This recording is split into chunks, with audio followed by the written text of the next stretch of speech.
Okay, good morning, everyone, and thanks for joining us. I'm going to turn my camera off and try to share the presentation here. So bear with me for just a moment.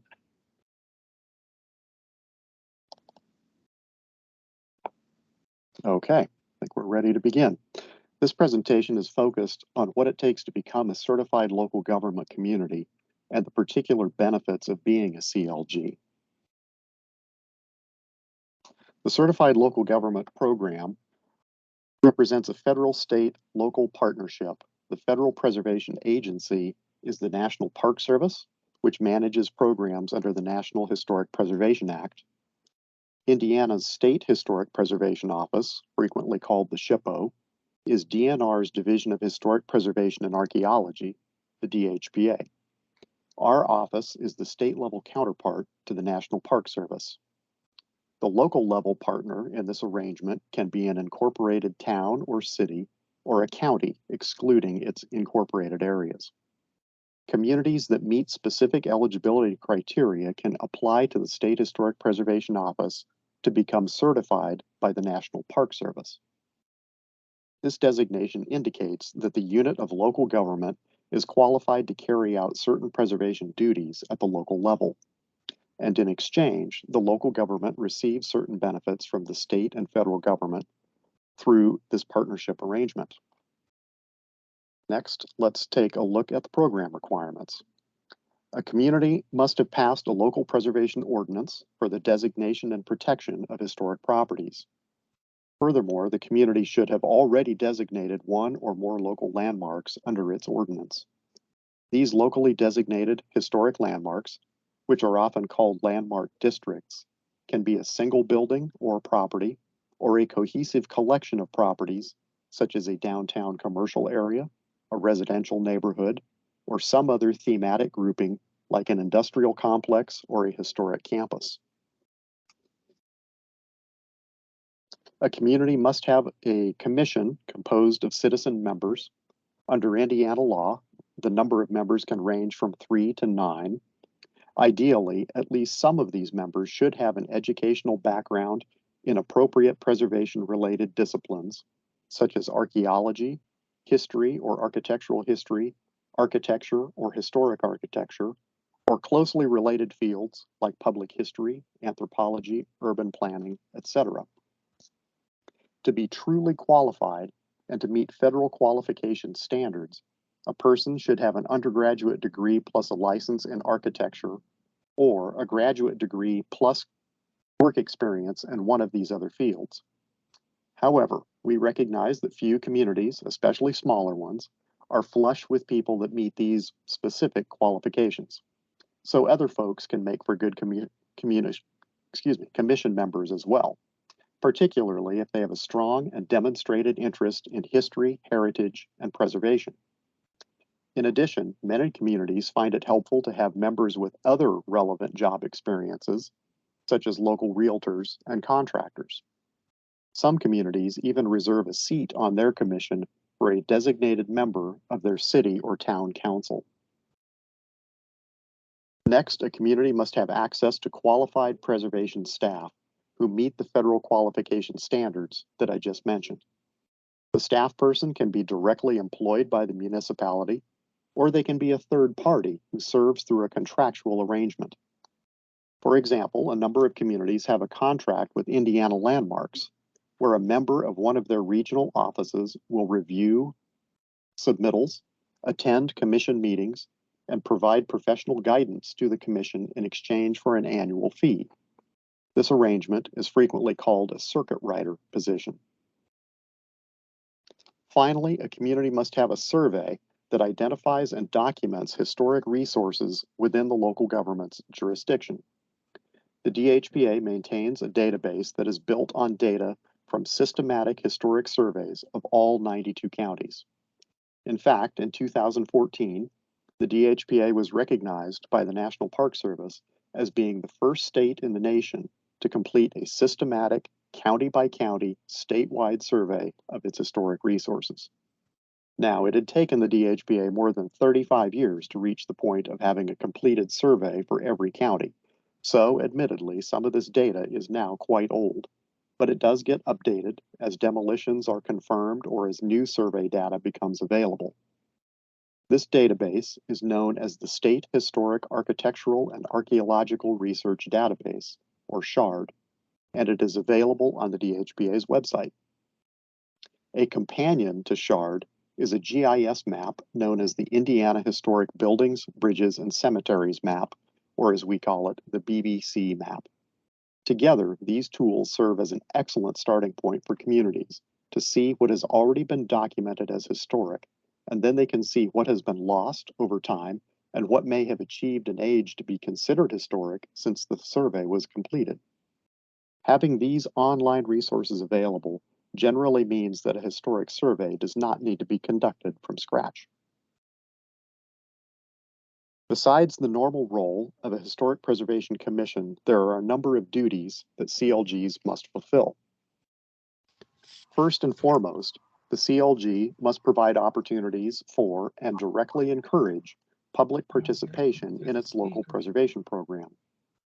This includes appropriately advertising its meetings to satisfy the state's open door meeting law, posting materials like design guidelines and C of A applications and instructions on its website, and indicating where and when the public can review any commission-related documents in person. In addition, most CLGs have a program to actively promote preservation and educate the public about their community's historic resources, such as by leading walking tours, preparing self-guided walking tour brochures, hosting educational workshops, giving out annual preservation awards, and holding special events during Preservation Month, which happens to be May, as I'm sure that all of you know. Next, commission staff and members must meet a requirement for continuing education. The commission staff person, plus at least half of the commission members, should participate in one or more approved educational opportunities each year as a means of building their preservation background and knowledge base. CLG must also participate in the process of reviewing nominations to the National Register of Historic Places for any properties within their jurisdiction. This requires technical review by the local staff to ensure that the nomination is complete, proper notification to affected property owners, and a public hearing of the local commission, followed by a favorable recommendation to the DHPA from the chief elected local official. Finally, a CLG must provide a periodic audit report to the DHPA showing that it continues to meet all of the federal and state program requirements. These in-depth reports are normally required every second year. In addition to the prestige for the community's preservation program, there are a number of tangible benefits of becoming a CLG. CLGs can receive valuable technical assistance from the DHPA in a variety of program areas, such as the Indiana Register and the National Register, and state and federal grant and tax credit programs. The DHPA facilitates a number of regular educational opportunities for commission members and staff, which can help them meet their continuing education requirements. First, the DHPA provides every CLG with 2 full scholarships to attend the annual Preserving Historic Places Conference. That's Indiana's statewide preservation conference that is co-hosted by the DHPA, Indiana Landmarks, and Indiana University. Each of these scholarships represents a value of $500 to $600. In addition to the 3-day Preserving Historic Places Conference, the DHPA also hosts a 1-day workshop called the Commission Assistance and Mentoring Program, or CAMP, which is led by trainers from the National Alliance of Preservation Commissions. Free registration for CAMP training represents a value of about $350 per participant. And occasionally, the DHPA is able to provide scholarships and travel stipends to attend the National Alliance of Preservation Commissions Forum, which is that organization's biannual conference and training event, and it happens to be coming up this summer in Cincinnati.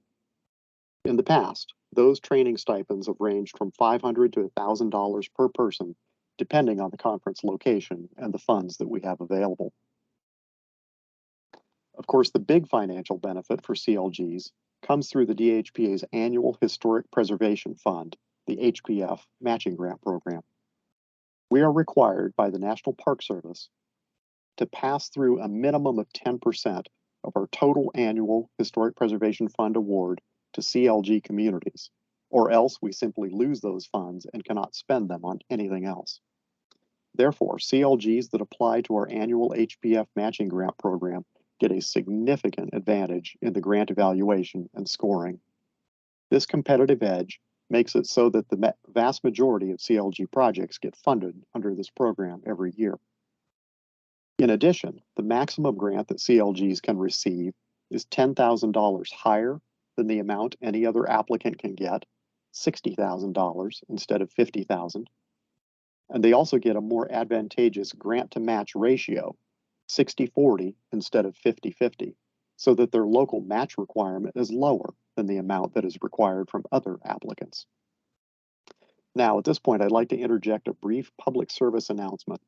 I want to make it clear that all of your local Main Street organizations are eligible to participate in this HPF grant program right now, but being a CLG carries significant competitive advantages. So please pay careful attention to the next few slides to see if this grant program could benefit your community. The HPF Matching Grant Program will assist important local preservation projects, such as preparation of nominations to the National Register of Historic Places for identified historic districts, preparation of local preservation plans for the benefit of the community, preparation of design guidelines to help the Commission in its operation, and preparations of plans and specifications for future rehabilitation projects at properties that are listed in the National Register of Historic Places. We generally refer to all of these studies, plans, and documents as paper-based products. And as an example, the City of Madison CLG is being awarded an HPF grant this spring to prepare plans and specs for interior rehabilitation of the Ohio Theater. Of course, most people are interested in funding for brick and mortar type projects or rehabilitation of properties that are already listed in the National Register. Within this project category, urgently needed exterior rehabilitation activities have the highest priority, with a clear emphasis on repair rather than replace. Our most common grant-assisted activities include roof and gutter replacement, masonry rehabilitation, and window repair. Here's a few examples. Roof projects are not usually very visible to the public, and sometimes they're completely hidden from view, like this one. But they are so very important to keeping water out of buildings, halting interior deterioration, and buying more time for the property owner to complete a more comprehensive rehabilitation project. This project consisted of installing rigid foam insulation layers covered by a rubber membrane roof over several flat roof sections on this building, and installation of properly sized gutters, downspouts, and drain covers to better control and direct the runoff. Poor masonry conditions can allow air and water infiltration that leads to interior moisture damage, as well as higher utility bills. In addition, such openings can allow insects, birds, and even small animals to gain entry. This particular project consisted of repointing the brick and limestone masonry on just one side of the building as part of a larger phased project. You can see the after conditions on the right. Rehabilitation of historic windows is an idea and activity that is gaining wider acceptance. Most people think that window replacement is always necessary, when in fact repair and rehabilitation are usually less expensive and provide superior and longer lasting results. No replacement window manufactured today will ever last as long as these 85-year-old wood windows that were successfully repaired at a fraction of the cost of fabricating new window units. And when paired with either an interior or exterior storm window unit, historic windows can easily match the energy efficiency ratings of current replacement units. Here you can see one of the repaired and repainted historic windows on the right, returned to its original paint color that really makes it stand out as an architectural feature rather than blending into the limestone walls. Here's an important point I want to make, that CLG status covers the whole of the local government, not just the planning department or wherever the local preservation office is located. For example, in Fort Wayne, we typically work with the preservation staff that are located in the Department of Planning and Policy. However, the city's CLG status has enabled the Parks Department to apply for HPF grants to assist with projects such as this rehabilitation of a historic metal truss bridge that is an important pedestrian connector to the downtown. Another important point that I want to make is that under recently revised rules, the CLG does not need to execute a grant project itself or even use its own funds as the required local grant match. Instead, it can partner with any other entity, such as a local not-for-profit organization, and then designate that organization to be its third-party administrator for the grant. The third party then receives the grant, executes the project, such as rehabilitation of its own building, and provides their own funds as the required grant match. This more flexible arrangement still qualifies as a CLG pass-through grant and means that cash-strapped local governments are not required to lay out a significant amount of their own funds to undertake CLG grant projects. Here are some illustrations of a few examples of that partnership, assisting buildings owned by an arts organization, a historical society, and a church. Each of these properties is important to the historic fabric of the community, and these projects are supported by their CLG. Before wrapping up, I wanted to point out to you several Main Street communities as examples. Nationally accredited Main Street communities that are currently CLGs include Bloomington, Logansport, Madison, Muncie, Newburgh, and Richmond. And state-level communities that are currently CLGs include Crawfordsville, New Albany, and one of our newest CLGs, Pendleton. So as you can see, CLGs can be either big or small. To begin the application process, a community should contact me and I will answer any questions about the program, give guidance, and provide the application materials. Okay, at this point, I want to insert a brief reality check. Applying for CLG designation is a lengthy process and normally takes anywhere from 6 to 12 months, depending on how responsive the local government is when I need to request more information or documentation.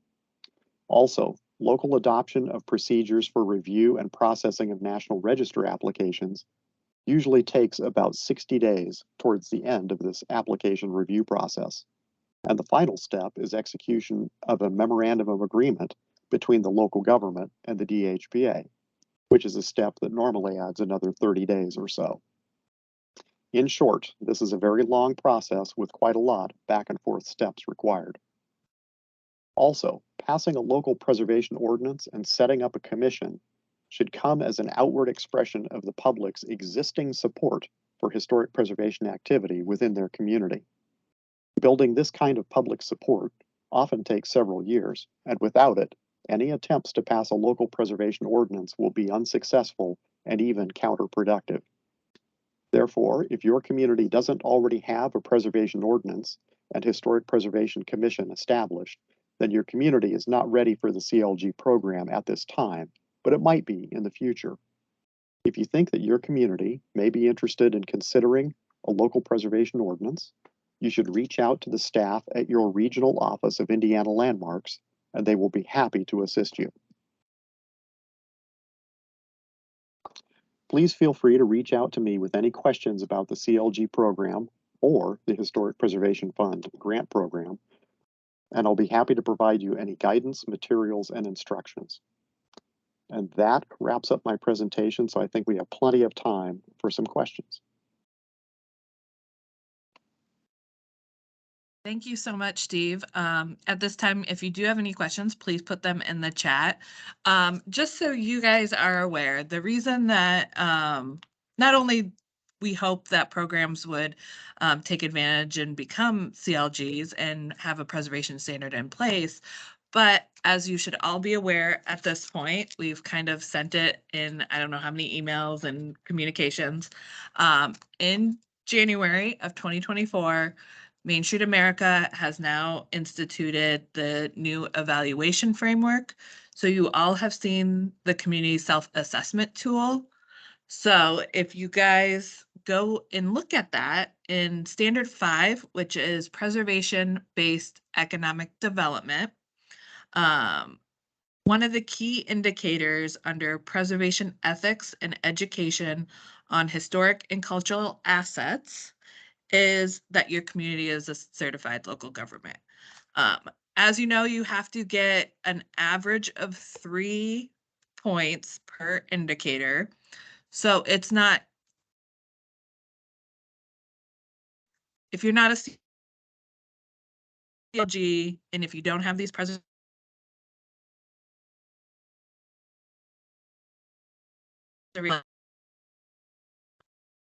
we do, that was a little time out there.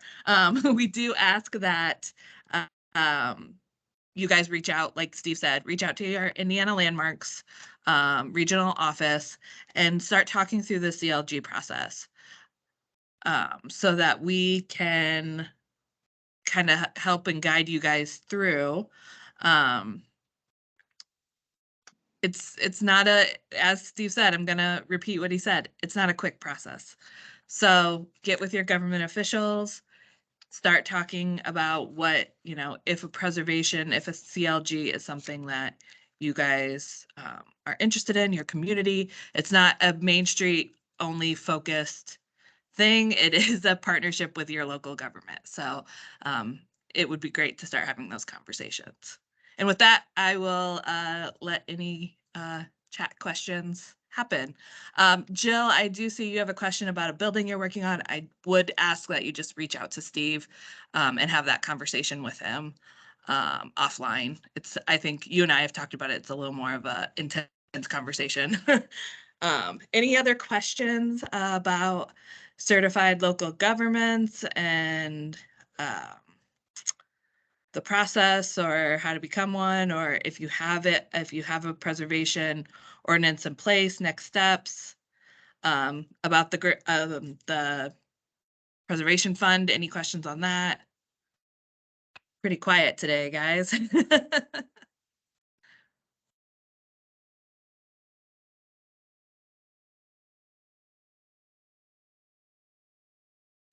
Looks like we have a hand up. If you want to unmute yourself and ask the question, you can go ahead and do that. This is Barbara Beard with Renew Candleton in Candleton, Indiana. We're a really small organization right now. I'm just trying to get straight. In 2024, you're saying that you have to be a CLG? No. So you guys, are you guys a, what level are you at? Are you an ODAN? And we're just, okay. So this is for, first of all, this is for our nationally accredited Main Streets and our Indiana accredited Main Streets. So that is one of the indicators. Main Street America has revised their standards. So one of the indicators that a community can be to, in order to get points, is to be a certified local government. It's not, there are 1, 2, 3, 4, 5, 6, there are 7 other things under that indicator, and they have to average 3.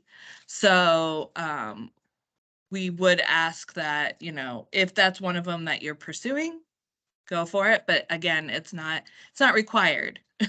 okay. Yeah, because right now we're small, plus we have an issue with our city government who does not believe in preservation. So we're having a difficulty there. So that's all I had. All right, thank you.